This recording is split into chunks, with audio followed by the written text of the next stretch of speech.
What's one story that you think is not getting sufficient coverage in the last 6 days because of tariffs, Dan? I'll give two, if I may. One is the Republicans are looking to establish $1 million tax threshold, a new high end, and raise it to 40%. I mean, that sounds like Bernie Sanders, and that I think would undercut the Democratic Party. It would help Trump with his messaging going into reconciliation and just the future of the Republican Party. Because once you establish that threshold, it will move up and down with time.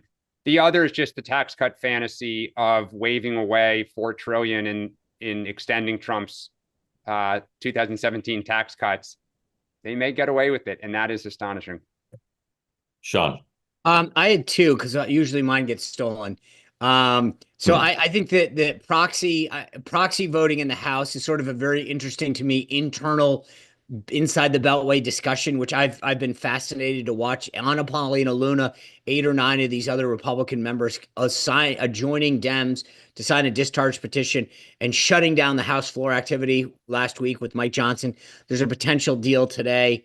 But I found it just sort of the internal fighting at a very interesting time, not helpful. And then I think some of the stuff that Robert F. Kennedy's doing at HHS is awesome and fantastic. And I don't think, and I'm actually in a weird way glad that it's not getting the attention, only because I think the way that they view so much of his attempt to bring transparency and accountability, there's such massive conflicts with the media that it's almost good that they're not there to cover some of it. I like all of yours. I'll tell you what mine is. This is Supreme Court. So we'll go watch the open here with no audio. We can put that up. Eventually, the Supreme Court's going to rule on a bunch of stuff. They've already started to dip their toe in on some of these issues, but mostly with emergency appeals from the district court to Court of Appeals. I think a lot of people, Sean raised this early on, that the tariffs may be struck down because they say the president's operating under authority he doesn't have.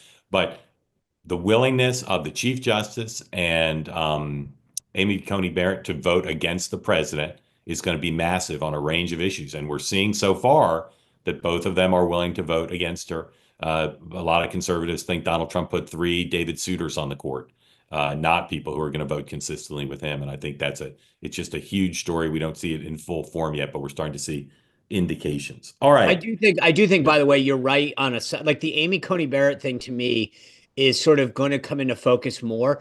I will say this, in talking to people about this, there's a very interesting, she's not like she just really believes in sort of separation of powers. And that's it's not an anti-Trump thing. I get it. Most Trump people believe you're either with him or against him, but she's not like, I don't believe that this president, she sort of is very clear in her judicial thinking, which so again, is not making people happy, but that's one way to evaluate judges and justices. But the reality is, particularly after Bush versus Gore, I think we could all be under no illusion that when the chips are down, the partisans expect the justices to be result oriented. So these cases, you're right. You could rule on them on the merits if you wanted to, but MAGA expects the justices on their team to be result oriented, and she's not result oriented.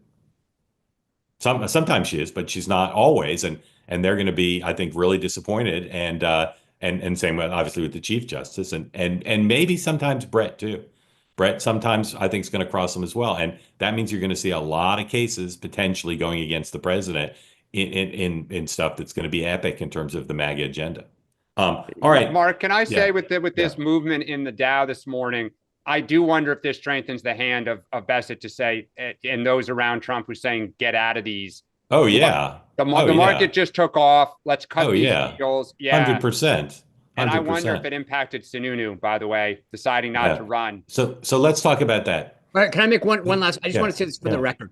If Donald Trump gets 50 deals and the market rebounds, then everyone who wet their pants the last 96 hours is, again, this comes back to he may have just played everybody huge.